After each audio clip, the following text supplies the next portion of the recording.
उत्तर Korea ने फिर दागी मिसाइल्स। उत्तर कोरिया ने 10 मिसाइलें दागी। मिसाइलें समुद्र में गिरी। दक्षिण कोरिया सतर्क हुआ, अलर्ट हुआ। अमेरिका और जापान से जानकारियां जो है वो साझा की गई है। ये बड़ी खबर आपको बता रहे हैं, अखबारों में भी इसका जिक्र है। मुझे लगता है आपके अखबार में इसका जिक्र है। बिल्कुल। उत्तर कोरिया ने एक सैन्य टोही उपग्रह प्रक्षेपण में नाकामी के दूसरे ही दिन, मतलब यानी कि कल, अपने पूर्वी जल क्षेत्र की ओर से कई संदिग्ध बैलिस्टिक मिसाइलें दागी हैं। इसके अलावा दक्षिण कोरिया सेना ने कहा है कि उत्तर कोरिया ने एक इलाके से करीब 10 यहाँ पर मिसाइलें दागी हैं, जो कि पहले करीब 350 किलोमीटर की दूरी तय उनके द्वारा की गई घटना के बाद इलाके में तनाव का माहौल बन गया है। बिल्कुल, देखिए, उत्तर कोरिया ने रविवार को अपने पूर्वी जल क्षेत्र की ओर से 10 संदिग्ध बैलिस्टिक मिसाइल दागी है और दक्षिण कोरियाई सेना ने ये जानकारी शेयर की है। उत्तर कोरिया ने एक सैन्य टोही उपग्रह प्रशिक्षण में असफल होने के एक दिन बाद इस कार्रवाई को अंजाम दिया है और दक्षिण कोरिया के ज्वाइंट चीफ ऑफ स्टाफ ने कहा कि उत्तर कोरिया ने राजधानी प्योंगयांग के समीप एक इलाके में करीब 10 मिसाइलें दागी है, जो कम दूरी की बैलिस्टिक मिसाइल जैसी प्रतीत होती है और इन संदिग्ध मिसाइलों ने उत्तर कोरिया के पूर्वी तट के जल क्षेत्र में गिरने से पहले करीब 350 किलोमीटर की दूरी तय की थी और दक्षिण कोरियाई सेना ने निगरानी और सतर्कता बढ़ा दी है और अमेरिका और जापान के साथ हर जरूरी सूचना भी शेयर की जा रही है। उत्तर कोरिया ने इस कदम के मद्देनजर जापान तटरक्षक ने समुद्री परामर्श जारी किए हैं और जहाजों को सतर्कता बरतने के भी निर्देश दिए। पलक, देखिए, इससे पहले भी कई बार नॉर्थ कोरिया की तरफ से ऐसे अटैक किए गए। हालांकि साउथ कोरिया अगर टेक्नोलॉजी के लिहाज से हम देखें तो काफ़ी ज़्यादा एक्टिव है, और क्योंकि आप बखूबी जानते हैं कि नॉर्थ कोरिया के तानाशाह अमूमन इस तरह उनकी तरफ से ऐसे अटैक्स किए गए हैं, लेकिन साउथ कोरिया को हम देख सकते हैं कि टेक्नोलॉजी काफ़ी ज़्यादा तेज़ है और ज़्यादा हम कह सकते हैं कि एडवांस है साउथ कोरिया। बिल्कुल। अब हालांकि इस हमले के बाद तनाव की स्थिति वहां पर पैदा हो गई। आगे बढ़ेंगे। केंद्रीय मंत्री गिरिराज सिंह ने कांग्रेस नेता राहुल गांधी पर तंज कसा। राहुल गांधी को देश के बारे में कुछ नहीं पता। राहुल गांधी को हरी और लाल मिर्च का भी ज्ञान नहीं है। दरअसल अब चुनाव क्योंकि लगभग अंतिम दौर में है और ऐसे में जो बयानबाजी का दौर है वो काफ़ी ज़्यादा तेज़ देखने को मिल रहा है। कल अंतिम दौर की वोटिंग होनी, अंतिम चरण की कल वोटिंग होनी, लेकिन उसके पहले बयानबाजी जमकर हो रही है।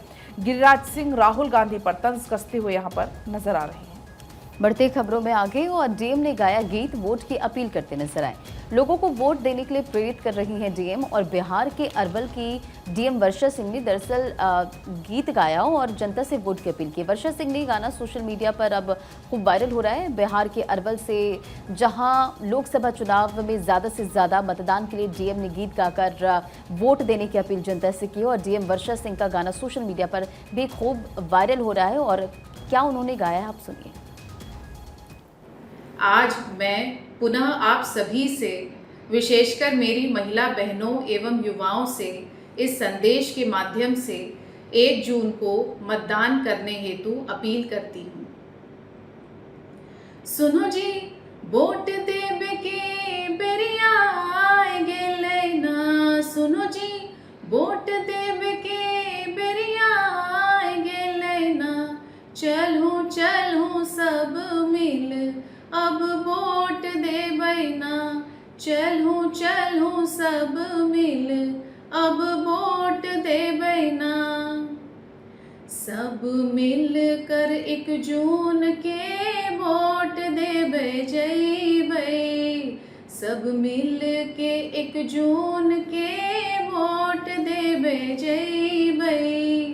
लोकतंत्र के मजबूत हम बनैबै। लोकतंत्र के मजबूत हम बनैबै। फिर तो अरवल में रिकॉर्ड मतदान होतै ना। फिर तो अरवल में रिकॉर्ड मतदान होतै ना। सुनू सुनू सब मिल अब वोट देबै ना।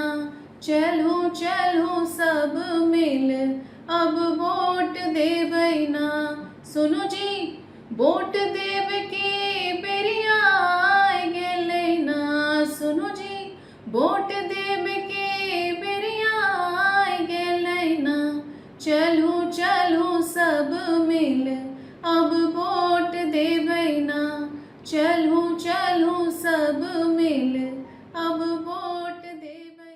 तो देखिए देखिए, भारत 24 की भी आपसे यही अपील होगी कि आप भी बढ़ चढ़कर मतदान में हिस्सा लें और अपने मताधिकार का इस्तेमाल करें अगर आपके क्षेत्र में भी वोटिंग होने वाली है कल।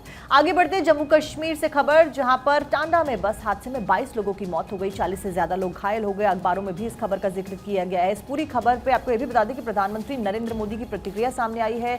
उन्होंने दुख व्यक्त किया है। अखनूर में बस दुर्घटना के कारण लोगों की मौत से दुखी हूं, पीएम ने लिखा, मेरी संवेदनाएं उन लोगों के साथ में है जिन्होंने अपने प्रियजनों को खोया है। मैं प्रार्थना करता हूं कि घायल जल्द से ठीक हो जाएं। 2-2 लाख के मुआवजे का ऐलान भी पीएम नरेंद्र मोदी के द्वारा यहां पर किया गया है। और देखिए, वो ये एक्स पर पोस्ट देख रहे हैं पीएमओ इंडिया के द्वारा जो किया गया। प्रधानमंत्री ने किस तरीके से दुख व्यक्त किया और साथ साथ में 2 लाख रुपए के मुआवजे का भी ऐलान किया। और देखिए, वो तस्वीरें, रेस्क्यू ऑपरेशन जिस वक्त चल रहा था वो तस्वीरें फिलहाल सामने आई हैं और अखबारों में भी इस खबर का जिक्र यहाँ पर किया गया है। बताया जा रहा है कि वैष्णो देवी ये बस जा रही थी जो कि खाई में गिर गई, 22 लोगों की मौत हो गई है। जम्मू पुंछ राष्ट्रीय राजमार्ग पर अखनूर में वैष्णो देवी जा रहे श्रद्धालुओं से भरी हुई बस 150 फीट गहरी खाई में जा गिरी। हादसे में 22 लोगों की दुखद मौत हो गई है, वहीं 57 यात्री घायल बताए जा रहे हैं। हरियाणा के कुरुक्षेत्र के सभी श्रद्धालु जम्मू कश्मीर के शिवखोड़ी जा रहे थे। ये स्थान वैष्णो देवी से करीब 80 किलोमीटर दूर है। बस अचानक से गिर जाती है और बस उत्तर प्रदेश की बताई जा रही है। फिलहाल तस्वीरें आप देख रहे हैं किस तरीके से तमाम जो लोग हैं, स्थानीय लोग हो या फिर जवान हो, वो सभी रेस्क्यू ऑपरेशन करते हुए नजर आ रहे हैं। कई देर तक कल रेस्क्यू ऑपरेशन चलाया गया। एसडीआरएफ, एनडीआरएफ, पुलिस प्रशासन मुस्तैद नजर आया, लेकिन दुखद खबरें सामने आई। कुछ लोगों की जान चली गई और कुछ लोग बुरी तरह से घायल हो गए। हालांकि प्रधानमंत्री मोदी की तरफ से भी एक्स पर संवेदना व्यक्त की गई और 2-2 लाख के मुआवजे का ऐलान तो किया ही है। लेकिन सबसे बड़ी बात कि पहाड़ी इलाकों में अमूमन इस तरह के हादसे काफ़ी ज़्यादा होते हैं क्योंकि तीखे मोड़ होते हैं और ऐसे में कई बार बैलेंस डिसबैलेंस हो जाता है, जिसकी वजह से खाई में कई गाड़ियाँ, कह सकते हैं बस, और हादसे इस तरह के काफ़ी ज़्यादा होते हैं। ये दुखद हादसा और प्रधानमंत्री मोदी के अलावा और कई राजनेताओं ने भी दुख व्यक्त किया और पीएम मोदी ने लिखा है कि प्रार्थना करता हूं कि घायल जल्द ठीक हो। 2-2 लाख मुआवजे का ऐलान किया गया। आज सभी अखबारों में भी इस खबर का जिक्र किया गया है। ये तस्वीरें आपको दिखा रहे हैं जम्मू कश्मीर से। काफ़ी देर तक कल रेस्क्यू ऑपरेशन चलाया गया और उसके बाद कुछ लोगों को निकाला गया। बिल्कुल, देखिए, जम्मू के जिला मजिस्ट्रेट ने एक्स पर बताया कि इस घटना के मजिस्ट्रेट जांच के आदेश दे दिए गए हैं और जम्मू कश्मीर के उपराज्यपाल एलजी मनोज सिन्हा ने इस घटना में लोगों की मौत पर दुख व्यक्त किया है। और इसके साथ ही एलजी ने एक्स पर एक पोस्ट शेयर कर कहा है कि प्रत्येक मृतक के परिजनों को 5-5 लाख रुपए के मुआवजे और घायलों को 50-50 हज़ार रुपये की आर्थिक सहायता दी जाएगी। पुलिस ने ये जानकारी शेयर की है कि 12:35 पर ये घटना हुई है और पीएम नरेंद्र मोदी ने हादसे पर दुख व्यक्त किया है।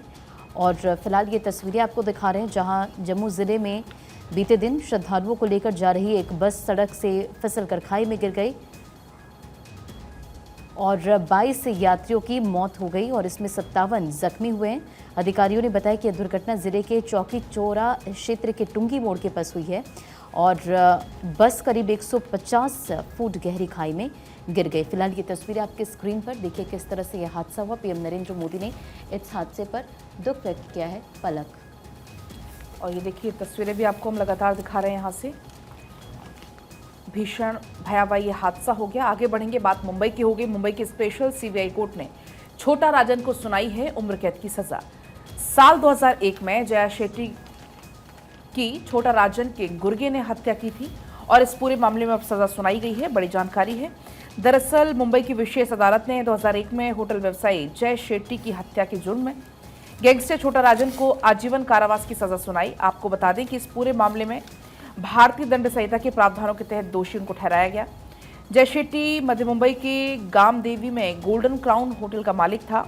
छोटा राजन गिरोह की ओर से जबरन वसूली की धमकियों का सामना कर रहे जय शेट्टी के गिरोह को 2 कथित सदस्यों ने 4 मई 2021 को होटल की पहली मंजिल पर गोली मार दी थी और इस पूरे मामले में अब सजा का ऐलान हुआ है। तिहाड़ जेल में बंद है छोटा राजन। जबरन वसूली और संबंधित अपराधों के खिलाफ कई मामले दर्ज हैं, इसलिए होटल व्यवसायी की हत्या के मामले में उसके और अन्य आरोपियों के खिलाफ मकोका के तहत आरोप जोड़े गए हैं। पिछले 2 अलग अलग मुकदमों में हत्या के मामले में 3 अन्य आरोपियों को दोषी ठहराया गया था। एक को सबूत के अभाव में बरी कर दिया गया था। राजन 2011 में पत्रकार जे.डे की हत्या के मामले में पहले से ही आजीवन कारावास की सजा काट रही हैं और वर्तमान में वो दिल्ली के तिहाड़ जेल में बंद है और अब यहां पर सजा का ऐलान, छोटा राजन को उम्र कैद की सजा। तो मुंबई की स्पेशल सीबीआई कोर्ट ने छोटा राजन को उम्र कैद की सजा सुनाई है। साल 2001 में जया शेट्टी की छोटा राजन के गुर्गों ने हत्या की थी और इस पूरे मामले में कार्रवाई आगे होती हुई नजर आ रही है। बढ़ते खबरों में आगे, आरजेडी के आईटी सेल पर कार्रवाई के निर्देश और बिहार के राज्यपाल ने ईओयू को निर्देश दिए हैं। राजभवन को लेकर एक्स पर आपत्तिजनक पोस्ट का ये पूरा मामला है और आरजेडी से जुड़े एक शख्स ने एक्स पर पोस्ट किया। राजभवन में रखे गए 2 ईवीएम हैकर राजभवन में कार्रवाई कर रिपोर्ट पेश करने को कहा और जांच के लिए एडीजी ने विशेष टीम का गठन किया है। पोस्ट को डिलीट करने की हो रही है कार्रवाई और ईओयू ने कहा कि मामले में सख्त कार्रवाई होगी। जांच में साइबर एक्सपर्ट को लगाया गया है और फिलहाल यह तस्वीर जहां आरजेडी के आईटी सेल पर कार्रवाई के आदेश जो निर्देश है वो दिए गए हैं और ईओयू ने कहा है कि मामले में सख्त कार्रवाई होगी। तो जांच में साइबर एक्सपर्ट को भी लगाया गया है। और देखिए बिहार से खबर, बिहार में शिक्षा विभाग की एक बड़ी गलती सामने आई है। बैड परफॉर्मेंस को लिखा बेड परफॉर्मेंस और शिक्षा विभाग ने काटी 16 की सैलरी। तो देखिए ये बड़ी लापरवाही और बड़ा मामला सामने आया है बिहार से, जहां पर शिक्षा विभाग ने यानी कि एजुकेशन डिपार्टमेंट ने बैड परफॉर्मेंस शब्द को यानी कि बीएडी की जगह बीईडी वर्ड का इस्तेमाल किया, जिसकी वजह से जो अर्थ था वो पूरी तरीके से बदल गया। तो फिलहाल वो अनर्थ हो गया, बिल्कुल अर्थ का अनर्थ हो गया। और वो तस्वीर भी फिलहाल आप देख रहे हैं जिस पेपर में बैड परफॉर्मेंस की जगह बेड परफॉर्मेंस यहां पर लिखा हुआ नजर आया। अब इस पूरे घटनाक्रम में एक्शन लेते हुए 16 लोगों की सैलरी काट दी गई और ये जरूरी भी था, मुझे लगता है। बिल्कुल, तो देखिए बिहार से ये खबर है जहां शिक्षा विभाग की बारी कटी और बेड की जगह बेड परफॉर्मेंस, जिसके बाद कार्रवाई हुई है। शिक्षा विभाग ने 16 लोगों की सैलरी काटी है और देखिए कोई एक जगह नहीं, आप उस पूरी लिस्ट में देख सकते हैं कि back to back bad performance को बेड परफॉर्मेंस लिख दिया गया और अब इस पूरे मामले में कार्रवाई 16 लोगों की सैलरी काटी गई है। आगे बढ़ते खबरों में, वाराणसी की विशेष गंगा आरती को देखने के लिए आपने देखा है कि दूर दूर से लोग पहुंचते हैं और इस बार वाराणसी में जागरूकता के लिए विशेष गंगा आरती की जा रही है। गंगा आरती के जरिए वोटर्स को जागरूक किया जा रहा है। 100% वोटिंग करने की अपील की जा रही है। वाराणसी में 1 जून को आखिरी चरण में वोटिंग होनी है, मतदान होना है और उससे पहले प्रधानमंत्री मोदी भी अपील करते हुए नजर आए थे। और एक बार आपको तस्वीरें दिखा रहे हैं वाराणसी से, जहां पर गंगा आरती के जरिए 100% मतदान की अपील की जा रही है। आप देख सकते हैं दिए जलाए गए हैं, 100% मतदान करें ये लिखा हुआ है। तो प्रधानमंत्री मोदी भी अपील करते हुए नजर आए थे चुनाव प्रचार के आखिरी दिन, जहां पर पीएम मोदी ने पंजाब की रैली में जमकर इंडिया गठबंधन पर निशाना साधा। वहीं पर अलग अलग राज्यों में जहां पर भी वोटिंग होनी है, जनता से अपील करते हुए नजर आए थे कि आप ज़्यादा से ज़्यादा संख्या में जाएं, अपने मत का प्रयोग करें। और चूंकि उनका संसदीय क्षेत्र है वाराणसी, वहीं से आपको तस्वीरें दिखा भी रहे हैं। और यहाँ पर एक अनोखी पहल की गई, विशेष गंगा आरती की गई और यहाँ पर लिखा 100% मतदान करें। और महिमा यहाँ पर 1100 दीपक की चमक के साथ काशी वासियों से मतदान की अपील की है। देखिए ये जो 100% मतदान, 1100 दीपकों की ये चमक है। प्रधानमंत्री मोदी के संसदीय क्षेत्र वाराणसी में क्योंकि कल होना है मतदान और ऐसे में वोट प्रतिशत ज़्यादा से ज़्यादा हो, उसको बढ़ाने में पूरा प्रशासनिक अमला इस वक्त जुटा हुआ है। हर विभाग अपने स्तर पर मतदान का प्रतिशत बढ़ाने को लेकर पुरजोर कोशिश में इस वक्त लगा हुआ है। इसके तहत तरह तरह के तरीके भी अपनाए जा रहे हैं और इसको देखते हुए ये जो विश्व प्रसिद्ध गंगा आरती है, इसमें एक अनूठा प्रयास किया गया ताकि लोग जागरूक हों, ज़्यादा से ज़्यादा वोट करने के लिए वो घरों से बाहर निकलें, क्योंकि कल होना है वाराणसी समेत कुल 57 सीटों पर वोटिंग और ऐसे में 100% मतदान का संदेश देने की कोशिश।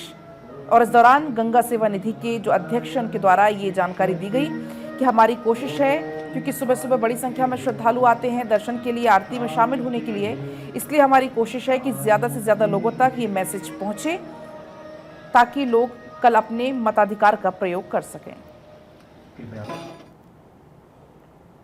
देखिए, गंगा सेवा निधि द्वारा प्रतिदिन प्रातः एवं सायंकालीन जो भगवती माँ गंगा की भव्य आरती होती है दशाश्वमेध घाट पर, जिसको देखने के लिए देश विदेश से लाखों के संख्या में जो है पर्यटक वो काशी आते हैं।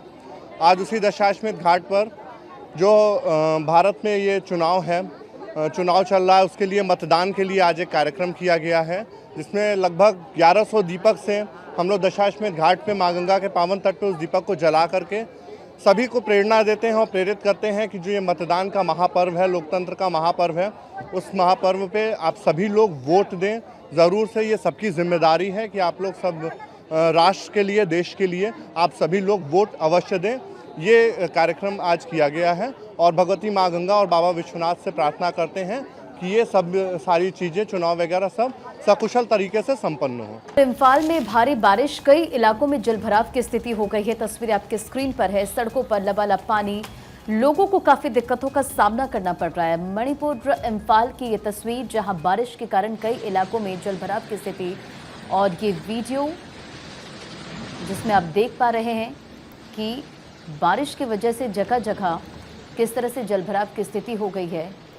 बंद बाजार की ये वीडियो है रंजना, जो हम दर्शकों को दिखा रहे हैं। और बिल्कुल ये तस्वीरें जहां कई इलाकों में जल जमाव की स्थिति से लोगों को काफी दिक्कतों का सामना करना पड़ रहा है। और इस बीच केरल पहुंचा मानसून, पूर्वोत्तर में भी झमाझम बारिश शुरू हो गई है। 15 जून तक पूरे देश में जो मानसून है वो आपको नजर आ जाएगा, क्योंकि इस वक्त उत्तर भारत में अगर खासतौर पर बात की जाए तो गर्मी की मार से उत्तर भारत के लोग झेल रहे हैं गर्मी की मार को। मानसून की ओर से टकटकी लगाए देख रहे हैं सभी लोग। 27 जून तक दिल्ली आ जाने की संभावना जताई जा रही है मानसून की। तो देखिए, इस बार केरल में जहां 1 जून को अमूमन मानसून दस्तक देता है और कभी कभी उससे भी ज्यादा देरी हो जाती है, लेकिन इस बार बिफोर टाइम मानसून केरल पहुंच चुका है। देखिए, कुछ राज्यों में बारिश हो रही है, तूफान आ रहा है, लेकिन दिल्ली की बात करें, गर्मी ने सारे रिकॉर्ड्स तोड़ दिए। 13 साल का रिकॉर्ड तोड़ा। नरेला में तापमान 49 डिग्री सेल्सियस, लू का येलो अलर्ट जारी किया गया है यहाँ पर। फिर गर्मी की अगर बात करें तो सभी रिकॉर्ड्स टूट चुके हैं, लोग काफ़ी ज़्यादा परेशान है। जून में सुकून मिलेगा, इसी की आस में लोग, क्योंकि इससे पहले हमने आपको बताया कि कुछ राज्य ऐसे जहाँ पर तूफान, बारिश की संभावना जताई भी जा रही है, और वैसे भी मौसम विभाग की तरफ से अलर्ट जारी किया गया है कि जून में सुकून मिलता हुआ लोगों को नजर आएगा। क्योंकि भीषण गर्मी ने यूपी के 164 लोग समेत कुल 227 लोगों की जान ली है, जिसमें बिहार में लू से 60 से ज्यादा लोगों की मौत इसमें हो गई है। बात अगर मध्य प्रदेश की करें, मध्य प्रदेश के हालात भी कुछ ऐसे ही है, जहां पर सीधी में पहली बार 48.2 डिग्री सेल्सियस तापमान दर्ज किया गया है। 3 दिन से तप रहे पृथ्वीपुर में बारिश हुई। बारिश के बाद थोड़ी सी राहत जरूर आई, लेकिन 1 जून को भी लू के आसार यहां पर बढ़ते हुए नजर आ रहे हैं। तो तमाम ऐसे प्रदेश हैं जहां पर इस वक्त गर्मी से त्राहिमाम मचा हुआ है। बिल्कुल, तो कई जगहों से ऐसी तस्वीरें निकलकर भी सामने आ रही जहां लोगों की मुसीबतें बढ़ गई है। और पानी की किल्लत को लेकर दिल्ली सरकार की आपात मीटिंग, और दिल्ली में पानी के लिए मारामारी, पानी के टैंकर पर टूट पड़े हैं लोग। और ये तस्वीरें आपके स्क्रीन पर देखिए। भीषण गर्मी की वजह से एक तरफ लोगों की परेशानी बढ़ रही है और पानी की किल्लत से दिल्ली वासियों की परेशानी यहाँ पर बढ़ती हुई नजर आ रही है। और लगातार सरकार की तरफ से मीटिंग, जैसे दिल्ली सरकार की तरफ से आपात बैठक बुलाई गई है, और पानी के टैंकर पर देखिए किस तरह से लोग टूट पड़े हैं। और कल सौरभ भारद्वाज और साथ साथ में आतिशी के द्वारा 12 बजे के करीबन ये बैठक बुलाई गई और इस बैठक में कई सारी चर्चाएं की गई। बहरहाल आगे बढ़ते कन्याकुमारी से खबर, प्रधानमंत्री नरेंद्र मोदी की ध्यान साधना लगातार जारी है। कल वो शुरू हो गई। विवेकानंद रॉक मेमोरियल में ध्यान साधना लगातार पीएम के द्वारा जारी है। कल शाम तक ध्यान में प्रधानमंत्री नरेंद्र मोदी रहेंगे। लगातार हमने आपको तस्वीरें भी दिखाई किस तरीके से पहले पूजा अर्चना की गई, मंदिर में दर्शन किए गए, आशीर्वाद लिया गया और उसके बाद वो रॉक मेमोरियल में ध्यान साधना फिलहाल कर रहे हैं। 48 घंटे तक, यानी कि 1 जून तक लगातार ये ध्यान साधना जारी रहने वाली है।